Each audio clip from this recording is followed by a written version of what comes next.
나 같은 죄인 살리신. 아야! 이게 뭐야?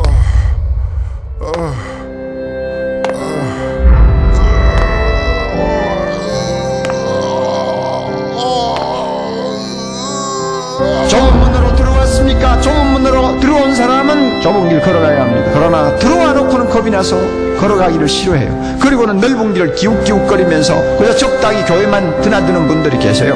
그 결과 반드시 영생을 얻을 수 있다고 아무도 장담할 수가 없습니다. 생명이 실제가 됐다면, 이 신앙이 실제가 됐다면, 이 복음의 진리가 실제가 됐다면, 천국이 실제가 됐다면 억지로 죽지 못해 하는, 그냥 어렵고 힘들고 쥐어짜듯이 하는 이런 신앙생활이란 존재할 수가 없다는 것입니다.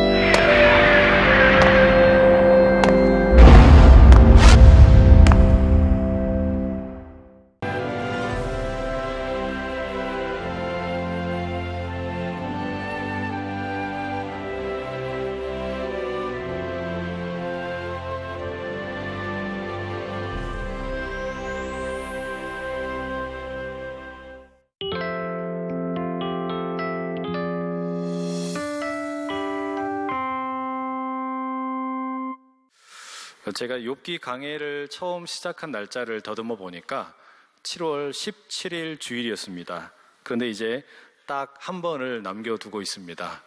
바로 오늘입니다. 오늘 성구 영신 예배를 끝으로 이제 욥기 말씀을 마치게 됩니다. 우리는 약 1년의 절반을 욥기와 함께 씨름하며 보낸 것이죠. 이 고통을 겪고 있는 욥에 대한 이야기는 사실 설교자들에게 그다지 인기 있는 본문은 아닙니다. 그러니 목회를 이제 시작하는 저에게 욥기를 강의하는 것은 상당히 커다란 시험이기도 했습니다. 제가 왜 이 욥기를 선택을 하고 한 반년 동안 같이 나누었을까요? 두 가지 이유가 있었습니다. 하나는 이 욥기라는 책이 한국교회 강단에서 그다지 자주 설교되는 본문이 아니기 때문에 부족하지만 저라도 욥기를 한번 설교해보고 싶다는 그런 생각이 들었습니다. 또 하나는 저에게 목양지로 주어진 이 안산이라는 지역의 특징을 또는 특성을 고려했습니다. 안산은 2014년 4월 16일 세월호 사고와 함께 전국적인 주목을 받게 되었습니다. 원하든지 원하지 않든지 세월호가 곧 안산이고 그리고 안산이 곧 세월호라고 할 수 있습니다. 설교자로서의 제 바람은 이렇게 커다란 비극적인 사고 이후에 과연 이 도시가 어떻게 아픔과 상처를 극복하고 다시 소망과 기쁨을 노래할 수 있을까, 그런 점에 있었습니다. 바로 그런 이유 때문에 우리는 지난 6개월 동안 욥기의 말씀을 함께 나눈 것이죠. 우리는 그렇게 욥기의 이야기를 이제 마치려고 합니다. 욥의 이야기를 잠깐 더듬어 보면 욥은 끊임없이 묻고 또 묻고 하나님께 질문했습니다. 왜 내가 그 많은 재산을 다 잃어야만 했는지, 나의 너무나 소중한 자녀들은 하루아침에 다 죽어야만 했는지, 그리고 내 몸은 왜 이렇게 갑자기 병들어야만 했는지, 내 주변에서 나를 존경하던 그 많은 사람들은 왜 나를 이제는 저주하는지, 심지어 아내도 나를 저주하는 이런 어처구니 없는 일을 왜 겪어야만 하는지 욥은 그 이유를 알고 싶었고 또 알기 원했습니다. 그리고 욥이 간절하게 기다리던 그 하나님께서 드디어 나타나셨죠. 폭풍우 가운데 하나님께서 직접 나타나셔서 욥에게 답변을 주셨습니다. 고통의 이유를 알고 싶어하던 욥에게 주신 하나님의 답변은 크게 두 가지였습니다. 하나는 이 세상을 지탱하는 원리는 욥과 욥의 친구들이 생각하는 것 같은 심는 대로 거두는 인과응보가 아니라는 점이었습니다. 하나님께서는 인과응보를 따라서 이 세상에 운행하는 것이 아니라 그것보다 훨씬 더 중요한 세상의 원칙이 있는데, 그것은 심지 않았음에도 거두게 되는 은혜와 사랑이 이 세상의 가장 중요한 운행의 원칙이다라고 말씀하셨습니다. 또한 하나님께서는 두 번째 말씀을 들려주셨지요. 욥이 스스로를 의롭게 보이기 위해 하나님의 의로움을 무너뜨릴 수 있느냐는 질문이었습니다. 욥이 보기에는 온 우주에 악이 창궐한 것처럼 보였고, 그리고 하나님의 능력이 이 악에 의해서 잠식당하는 것처럼 보였습니다. 하지만 이 모든 악한 존재들은 하나님의 통제 아래에 있다. 그것이 하나님의 말씀이었습니다. 이게 욥기 38장에서 우리가 41장까지 더듬어 볼 수 있는 내용입니다. 그런데 여러분, 이 시간에는 여러분에게 묻고 싶습니다. 과연 이 하나님의 응답이, 이 하나님의 대답이 욥의 마음을 시원케 했을까 하는 점입니다. 충실한 답변이 되었을까? 나의 고통에 대하여 이 주신 하나님의 말씀이 과연 충분한 해명이 되었을까 하는 질문입니다. 사실 하나님의 이 두 가지 답변은 이 욥에게 충실한 답변이라고 말하기 곤란합니다. 몸이 가려워 피가 나도록 긁어야 하는 이유, 내가 이 자녀를 다 잃어버려야만 했던 이유, 모든 재산을 순식간에 다 잃어버려야만 했던 이유, 내가 사회에서 버림받아 왕따가 되어야만 했던 이유, 아내가 나를 저주하고 떠나버린 이유, 그 이유를 묻는 욥에게 하나님의 말씀은 충실한 답변이라고 하기 참 어렵습니다. 왜 그렇습니까? 우리가 믿는 신앙의 언어라는 것이 과학의 언어와 다르고 수학의 언어와 다르기 때문입니다.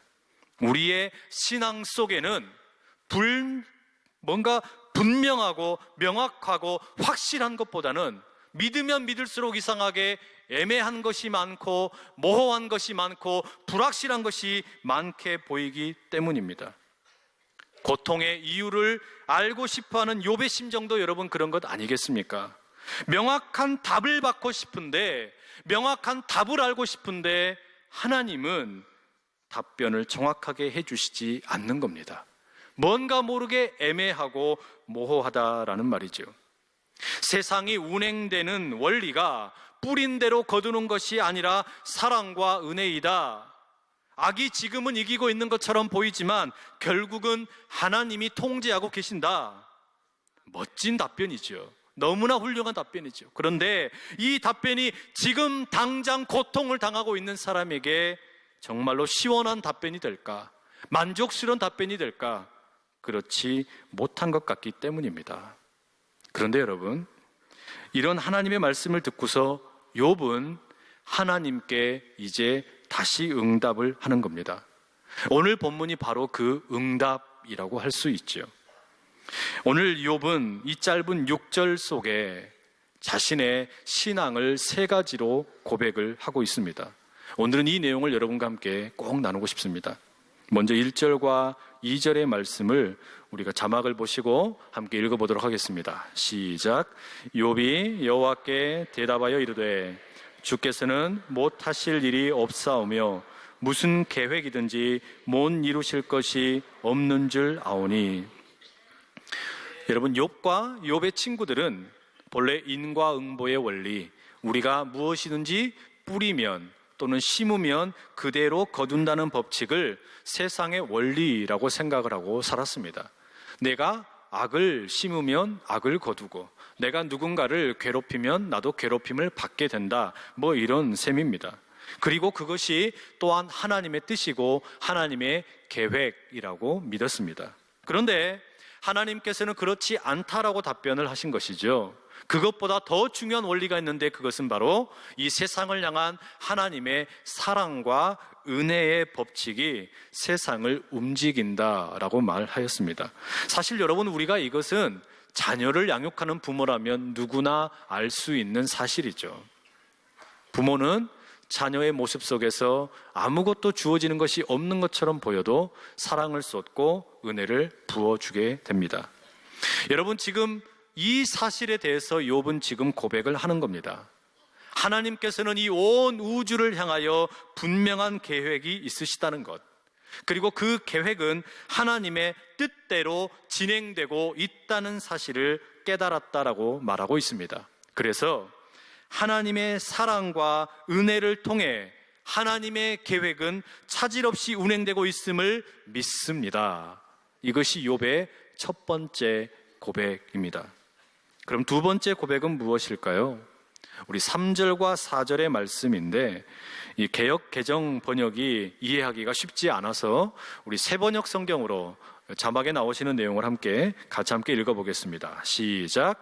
잘 알지도 못하면서 감히 주님의 뜻을 흐려놓으려 한 자가 바로 저입니다. 깨닫지도 못하면서 함부로 말을 하였습니다. 제가 알기에는 너무나 신기한 일들이었습니다. 주님께서 말씀하셨습니다. 들어라, 내가 말하겠다. 내가 물을 터이니 내게 대답하여라 하셨습니다. 욥의 두 번째 고백입니다. 이게 무슨 이야기일까요? 내가 제대로 알지도 못하면서 내 입을 놀렸다라고 말합니다. 하나님의 그 계획, 사랑과 은혜의 원리에 대해서 알지도 못하면서 엉터리로 말을 했다라고 고백하고 있습니다. 그리고 이어서 말하지요. 지금 내가 살고 있는 이 현실에서는 지금 하나님의 계획을 확실하고 분명하게 알 수가 없다는 사실을 깨달았습니다. 이게 욥의 두 번째 고백이에요. 분명히 하나님은 사랑과 은혜로 이 세상을 운행하고 계시는데 하나님의 더 큰 그 계획, 하나님의 그 뜻, 그것은 지금 내가 살고 있는 현실에서는 분명하고 확실하게 알 수 없다라는 것을 깨달았다는 거죠. 나의 깨달음의 한계, 나의 인식의 한계, 나의 모든 지각의 한계를 지금 욥이 고백하는 겁니다. 그렇기 때문에 욥은 뭐라고 말하는 겁니까? 인생이란 궁극적으로 신비한 것이다. 다 알 수 없기 때문에 신비한 것이다 라고 어렴풋이나마 깨닫게 되었다고 고백하는 것이죠. 이게 욥의 두 번째 고백입니다. 그리고 마지막 욥의 세 번째 고백은 무엇입니까? 5절과 6절입니다. 우리 5절과 6절의 말씀 같이 함께 읽어보겠습니다. 시작. 내가 주께 대하여 귀로 듣기만 하였사오나 이제는 눈으로 주를 배옵나이다. 그러므로 내가 스스로 거두어드리고 티끌과 제 가운데에서 회개하나이다. 여러분, 이제 욥은 선택의 기로에 서 있는 겁니다. 내가 알고 있던 이 세상의 원리가 틀렸구나. 인과 응보가 아니라 하나님의 은혜와 사랑을 따라서 세상이 운행되는구나. 오케이, 하나님 알았습니다. 그런데 하나님의 더 큰 놀라운 계획, 하나님의 뜻은 지금은 내가 다 알 수 없는 것이군요. 여기까지 욥이 고백을 했습니다. 그러면 이제 욥은 선택을 해야 합니다. 지금 당장은 내가 다 알 수 없기 때문에 이 하나님에 대한 신앙을 이제는 버려버릴 것인지, 아니면 내가 다 알 수 없지만 이 하나님에 대한 신앙을 계속해서 붙들 것인지 선택을 해야 한다는 말이죠. 다 알 수 없어요. 하나님의 계획과 하나님의 뜻을 내가 선명하게, 분명하게, 명확하게 알 수 없습니다. 그러니 선택을 해야 하는 거예요. 그럼에도 불구하고 하나님을 믿을 것인지, 그렇다면 나는 하나님을 버릴 것인지 선택을 해야 하는 겁니다. 욥의 선택은 무엇입니까? 마지막 고백이 이거죠. 하나님, 지금은 제가 다 이해할 수 없습니다. 지금은 제가 다 파악할 수 없습니다. 그러나 그럼에도 불구하고 저는 하나님을 믿겠습니다. 그럼에도 불구하고 저는 하나님을 선택하겠습니다. 그럼에도 불구하고 저는 그 하나님을 붙들고 살아보겠습니다. 그러니 이제 제가 그렇게도 보고 싶었던 하나님을 만났다는 이 사실 때문에 저는 지금 너무 기쁘고 행복합니다. 하나님을 만났기 때문에 나는 지금 기쁘다고 말할 수 있습니다. 이것이 지금 욥의 세 번째 고백이라는 것이죠. 여러분, 저는 이 욥의 고백의 세 가지를 들으면서, 이걸 읽으면서 사도 바울의 말씀이 생각났습니다. 사도 바울은 고린도전서 13장 12절에서 이렇게 말합니다. 우리가 지금은 거울로 보는 것 같이 희미하나 그때에는 얼굴과 얼굴을 대하여 볼 것이요, 지금은 내가 부분적으로 아나 그때에는 주께서 나를 아신 것 같이 내가 온전히 알리라. 장례 예식 때 설교를 하게 되면 종종 제가 선택하는 본문입니다. 바울이 말합니다. 지금은 마치 거울로 바라보는 것처럼 희미하다라고 말하고 있습니다. 이 거울은 우리가 지금 사용하고 있는 깨끗한 투명한 거울이 아닙니다. 이 당시의 거울은 불투명한 그런 청동 거울이었습니다. 지금 내가 살고 있는 삶이라는 것은 그렇게 희미하다고 바울이 말하는 것이지요. 이 삶이라는 것이 너무나 애매하다라고 말하는 것이지요. 이 삶이라는 것이 너무나 모호하다라고 말하는 것이지요. 이게 지금 바울의 고백입니다. 그런데 여러분, 이어지는 바울의 고백이 무엇입니까? 그때는, 우리 주님께서 찾아오시게 되는 그때는 내가 지금 이렇게 희미하게 보는 것 같이 보는 것이 아니라 얼굴과 얼굴을 마주하는 것처럼 깨끗하고 선명하고 분명하게 알게 될 것을 믿습니다. 이게 지금 바울의 고백이라는 말이죠. 내가 지금은 부분적으로 알고 있지만 그때에는, 우리 주님께서 다시 임하시게 되는 그때에는 하나님께서 나를 분명하게 알고 계시는 것처럼 나도 이 모든 것을 온전하게 알게 될 것을 믿습니다. 이게 지금 바울의 고백이라는 말입니다. 여러분, 욥의 고백과 참 많이 닮지 않았습니까? 그렇습니다, 여러분. 우리는 인생의 고통과 아픔, 그리고 역경의 이유를 다 파악할 수가 없습니다.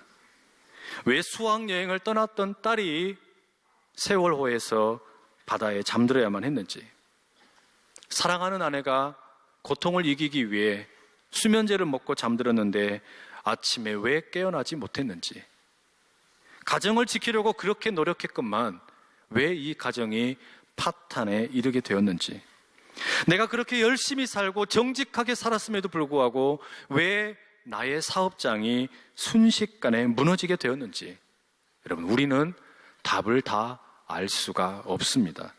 그렇게 여러분, 그렇기 때문에 저는 서툰 말로 여러분의 고통에 대해서 감히 답을 안다고 말씀드릴 자신이 없습니다. 분명한 답, 명확한 답, 확실한 답, 선명한 답을 감히 말씀드릴 수가 없습니다. 과학의 언어처럼, 수학의 언어처럼 정확하게 답이 드려질 수 없다라고 말하는 겁니다. 어쩌면 여러분, 우리가 지금 6개월 동안 그렇게 욥기를 씨름하며 읽어온 결론이 이것일지도 모르겠습니다. 그러나 여러분, 제가 한 가지 드리고 싶은, 그리고 드릴 수 있는 말씀이 하나 있습니다. 저에게도 바로 그런 이해할 수 없는 경험이 있다라는 사실입니다.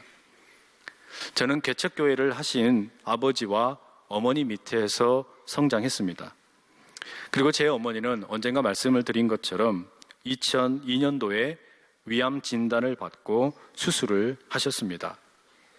어머니가 암이라는 소식을 듣고 저는 참 많이 울었습니다.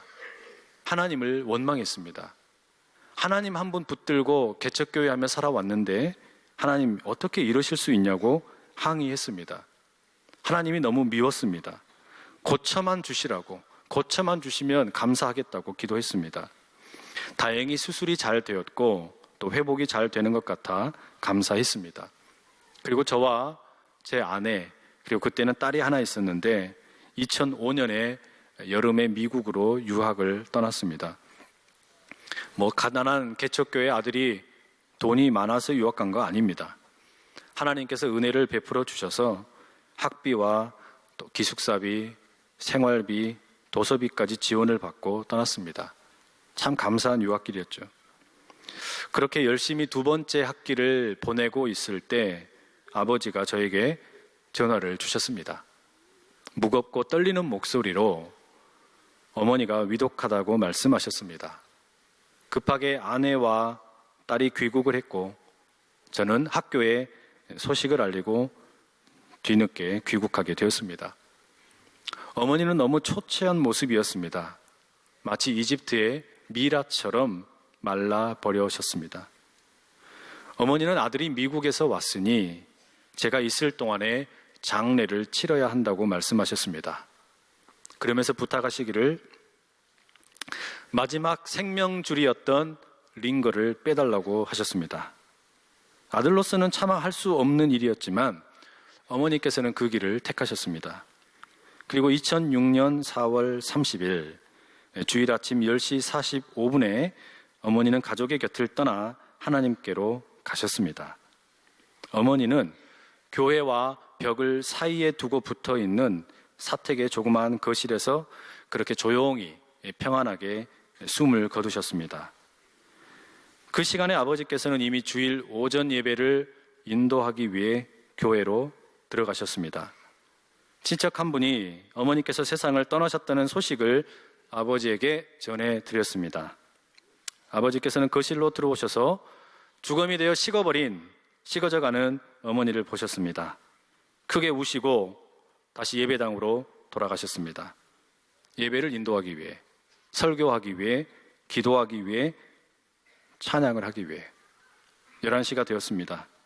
예배가 시작되었습니다.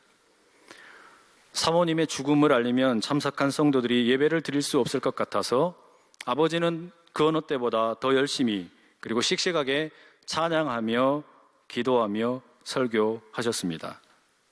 저는 차마 예배 드리러 갈 수 없어서 어머니 옆에 앉아 있었고 벽 너머에서 들려오는 아버지의 음성을 들었습니다. 아내의 죽음으로 인한 슬픔을 꾹꾹 누르고 찬양과 기도와 설교를 전하는 아버지의 떨리는 음성을 들었습니다.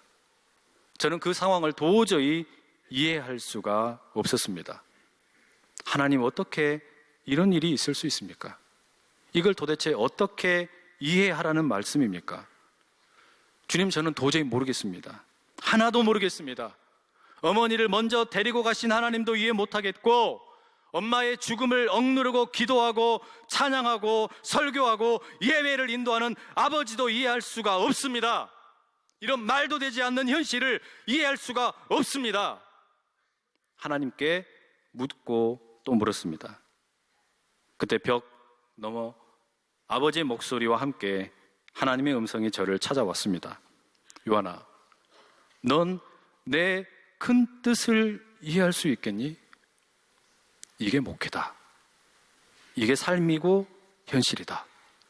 네가 섬겨야 할 성도의 삶이 이런 것이다.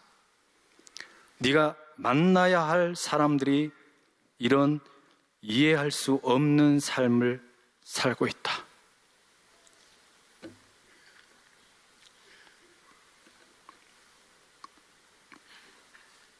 저는 그때 결단했습니다. 하나님, 저는 지금 이해할 수 없습니다. 답을 얻지 못했습니다. 하지만 걸어가 보겠습니다. 지금은 거울을 보는 것처럼 희미하지만 주님께서 찾아오시는 그날에는 우리가 얼굴과 얼굴을 대하여 볼 수 있겠죠? 지금은 부분적으로 알지만 그때에는 주님께서 저를 아시는 것처럼 저도 온전히 알 수 있겠죠. 주님, 그러면 걸어가 보겠습니다. 그리고 제가 만나게 될 성도의 삶이 그런 것이라면 그들을 끌어안고 함께 이 길을 걸어가 보겠습니다.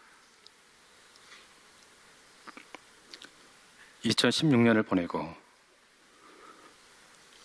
2017년을 맞이하는 송구영신 예배 자리에 나오신 여러분, 우리는 모두 욥입니다.